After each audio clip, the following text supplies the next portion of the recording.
Hi, welcome back to Konjam Neraya Karam. Easy taste healthy இன்னைக்கு நம்ம பார்க்க போறது மட்டனும் முள்ளங்கியும் சேர்த்து ஒரு குழம்பு தாங்க. வாங்க எப்படி பண்றதுன்னு பார்க்கலாம்.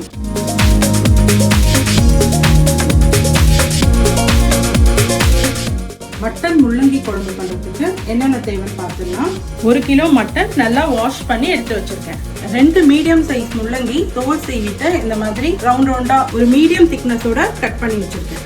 ஒரே ஒரு பெரிய வெங்காயம் நீல நீளமா ஸ்லைஸ் பண்ணி வச்சது, ஒரு மீடியம் சைஸ் தக்காளி ரஃபா சாப் பண்ணது, 1 டேபிள் ஸ்பூன் அளவுக்கு ஜிஞ்சர் garlic பேஸ்ட், கொத்தமல்லி தண்டு மட்டும் சின்ன சின்னதா நறுக்கி வச்சிருக்கேன், நல்ல ஃப்ளேவர் கொடுக்கும். அதனால கருவேப்பிலை கொஞ்சம், தாளிக்கிறதுக்கு ஹோல் ஸ்பைசஸ் எடுத்து வச்சிருக்கேன், பட்டை, கிராம்பு, ஏலக்காய், கல்பாசி, அப்புறம் ஒரே ஒரு பிரிஞ்சி இலை. ட்ரை மசாலா என்னென்னு பார்த்துக்கலாம். மிளகாத்தூள் 1 டேபிள் ஸ்பூன், தனியாத்தூள் 1.5 டேபிள் ஸ்பூன், அதே மாதிரி சாம்பார் மிளகாத்தூளோ குழம்பு மிளகாத்தூளோ உங்ககிட்ட இருக்கிறது 1 டேபிள் ஸ்பூன் எடுத்துக்கலாம். மஞ்சள்தூள் ஒரு 1/4 டீஸ்பூன், உப்பு தேவையான அளவு. பிரஷர் குக்கர்ல 3 டேபிள் ஸ்பூன் அளவுக்கு ஆயில் சேர்த்திருக்கேன்.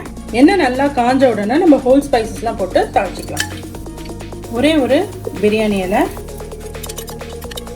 அடுத்ததா பெரிய வெங்காயம் சேர்த்துக்கிறேன், இதோடய கருவேப்பிலையும் சேர்த்துக்கிறேன். வெங்காயம் கண்ணாடி பதத்துக்கு வதங்கினா போதும். இப்போ நான் இஞ்சி பூண்டு பேஸ்ட் ஆட் பண்ணிக்கிறேன். நான் ரொம்ப கோர்ஸாக தான் கிரைண்ட் பண்ணியிருக்கேன் இஞ்சி பூண்டு பேஸ்ட்டு, அதனால சீக்கிரமாக பச்சை வாசனை போயிடும். இஞ்சி பூண்டு பச்சை வாசனை போயிடுச்சு. இப்போ நான் கொத்தமல்லியும் தக்காளியுமே சேர்த்துக்கிறேன். தக்காளி சேர்த்தோம்னா அந்த அடி பிடிச்சிருக்கிறதெல்லாம் சரியாகவே வந்துடும். தக்காளி ஓரளவுக்கு வதங்கினோம்னா நம்ம வாஷ் பண்ணி வச்ச மட்டனை சேர்க்கணும். ஹை ஃப்ளேமில் வச்சு மட்டன் நல்லா கலர் மாறணும். மட்டன் நல்லா கலர் மாறுற அளவுக்கு வதக்கி விட்டுக்கலாம். ஒரு 3 to 4 நிமிஷமாச்சு ஆகும். ஏன்னா 1 கிலோ மட்டன்கிறதுனால கொஞ்சம் டைம் எடுக்கும். மட்டன் தண்ணி வெளிவர ஆரம்பிச்சிச்சு, கலரும் நல்லா சேஞ்ச் ஆயிருக்கு. இந்த ஸ்டேஜில் நம்ம ட்ரை மசாலாஸ்லாம் ஆட் பண்ணிடலாம். மஞ்சள்தூள், மிளகாய்த்தூள், சாம்பார் பொடி, தனியாத்தூள், உப்பு எல்லாத்தையும் நல்லா மிக்ஸ் பண்ணி விட்டுலாம். நம்ம ட்ரை மசாலாஸ்லாம் சேர்த்ததுக்கு அப்புறமா ஹை ஃப்ளேம்லேயே தான் இருக்கு. இன்னும் ஒரு 2 to 3 மினிட்ஸ் ஹை ஃப்ளேம்லேயே நல்லா வதக்கி விட்டுக்கலாம். மட்டன்லேருந்து சைடில் நல்லா எண்ணெய் பிரிஞ்சு வர ஆரம்பிச்சிருச்சு. இப்போ 15 to 20 சின்ன வெங்காயம் சேர்த்துக்கிறேன். அது முதலே வதக்கும் போது சேர்க்கலை. இப்போ சேர்த்தானா கொஞ்சம் முழுசாக இருக்கும், ரொம்ப கரையாது. அதுக்காக இந்த ஸ்டேஜில் சின்ன வெங்காயம் சேர்க்குறேன். இப்போ கொஞ்சோண்டு ஹாட் வாட்டர் சேர்த்துக்கலாம். மட்டன் மூழ்கிற அளவுக்கு தண்ணி சேர்த்துக்கலாம். நான் நிறைய வீடியோவில் சொல்லியிருப்பேன், எப்பயுமே மட்டனில் இந்த மாதிரி வதக்கிட்டு இருக்க மட்டனை பச்சை தண்ணி சேர்க்கறத விட சுடு தண்ணி சேர்த்தோம்னா சீக்கிரமாக குக் ஆகிடும். டேஸ்ட் எதுவும் மாறாது. குழம்புங்கிறதுனால நான் இன்னும் கூட கொஞ்சம் தண்ணி சேர்த்துக்கிறேன். இப்போ மட்டனை குக் பண்ணி எடுத்துக்கலாம். ஆல்மோஸ்ட் 90 to 95% வேகிற அளவுக்கு குக் பண்ணி எடுத்துக்கலாம்.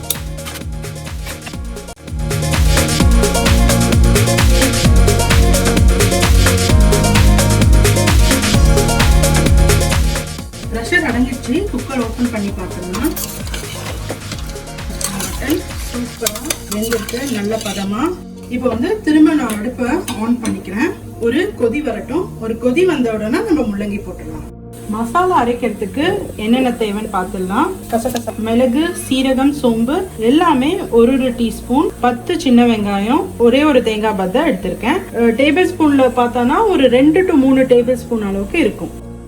கடாயில 1 டேபிள் ஸ்பூன் அளவுக்கு ஆயில் சேர்த்துருக்கேன். எண்ணெய் காஞ்ச உடனே மிளகு, சீரகம், சோம்பு மீடியம் ஃப்ளேமில் வச்சு வறுக்காமல் வறுத்துக்கணும். இப்போ நான் கசகசா சேர்த்துக்கிறேன். இதோடையே தேங்காயும் சேர்த்துக்கிறேன். மீடியம் ஃப்ளேமில் தான் அடுப்பு இருக்குது. வெங்காயம் ஒரு 2 நிமிஷம் மீடியம் ஃப்ளேமில் பதமாக வறுத்து எடுத்துக்கலாம். நல்லா ஆறின உடனே ஃபைன் பேஸ்ட்டாக அரைச்சி எடுத்துக்கலாம். குழம்பு கொதிக்க ஆரம்பிச்சிச்சு. இப்போ நம்ம முள்ளங்கி சேர்த்துக்கலாம். இதோட நம்ம அரைச்சி வச்ச மசாலாவையும் ஆட் பண்ணிக்கலாம். மிக்ஸி ஜார் வாஷ் பண்ண தண்ணியும் இதோட நான் சேர்த்துக்கிறேன். இந்த ஸ்டேஜில் உப்பு காரம் டேஸ்ட் பண்ணிடலாம். டேஸ்ட் பண்ணிட்டு ஒரே ஒரு விசில் விட்டு எடுத்துக்கலாம். நம்ம மிளகெல்லாம் அரைச்சி போட்டுக்கிறதுனால காரம் கரெக்டாக தான் இருக்கும். உப்பு மட்டும் கொஞ்சோண்டு சேர்த்துக்கிறேன்.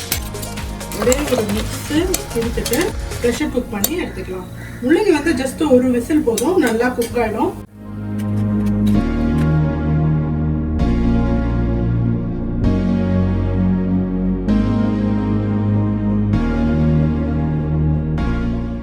நம்ம மட்டன் முள்ளங்கி சூப்பராக ரெடி ஆயிடுச்சு. இறக்கிறதுக்கு முன்னாடி கருவேப்பிலையும் கொத்தமல்லியும் போட்டு இறக்கிடலாம்.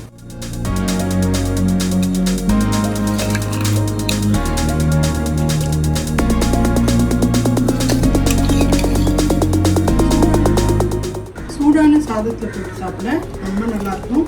இட்லி தோசைக்கு கேட்கவே வேணாம். கண்டிப்பாக இதை நீங்கள் ஒரு வாட்டி ட்ரை பண்ணி பாருங்கள்.